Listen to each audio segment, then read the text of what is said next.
Pertama-tama saya di sini akan menjelaskan tentang parasit filum Platimidas yang berasal dari bahasa Yunani yaitu plati yang berarti pipih dan hermites itu yang berarti cacing.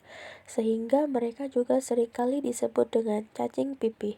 Dan di sini saya akan menjelaskan perbedaan antara Cestoda dan Trematoda.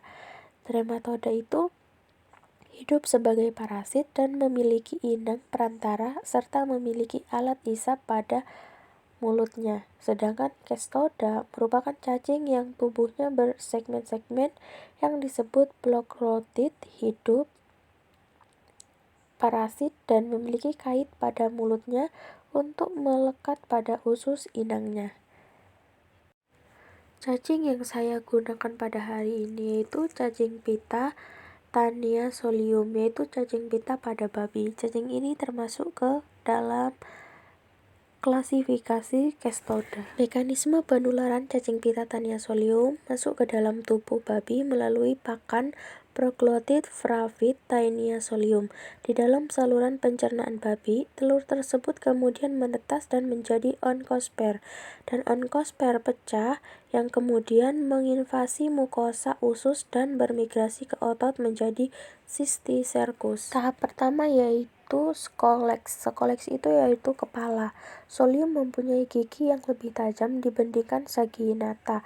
Karena pada shotgun atau penghisapnya, dia memiliki semacam gigi yang untuk menancapkan pada usus hewan tersebut atau babi.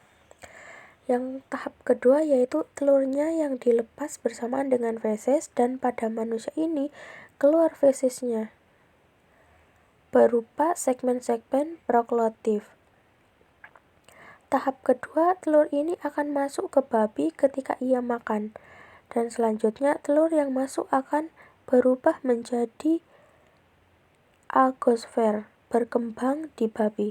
Mengapa dikatakan telur dan feses tersebut masuk ke dalam babi ketika ia makan? Karena babi memakan serangga atau kotoran mereka sendiri, sehingga bisa memakai bangkai hewan.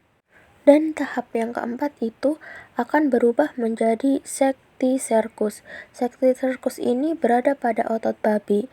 Nanti ketika otot babi atau daging pada babi dimakan akan masuk ke dalam manusia, di mana ketika dia masuk ke dalam manusia atau ke dalam tubuh manusia, dia akan berkembang menjadi Taenia solium yang akan berkembang pada bagian usus manusia.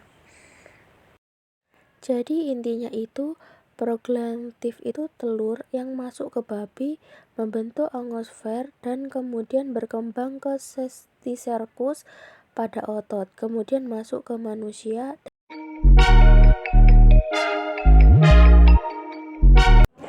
Pertama, di sini saya akan menjelaskan cara memutuskan rantai infeksi cacing pita Tania solium. Yaitu yang pertama di sini ada daging. Kenapa daging bisa dijadikan rantai penyebarannya? Ialah jika daging kurang matang, terkadang bakteri atau cacing yang ada di dalamnya tidak mati.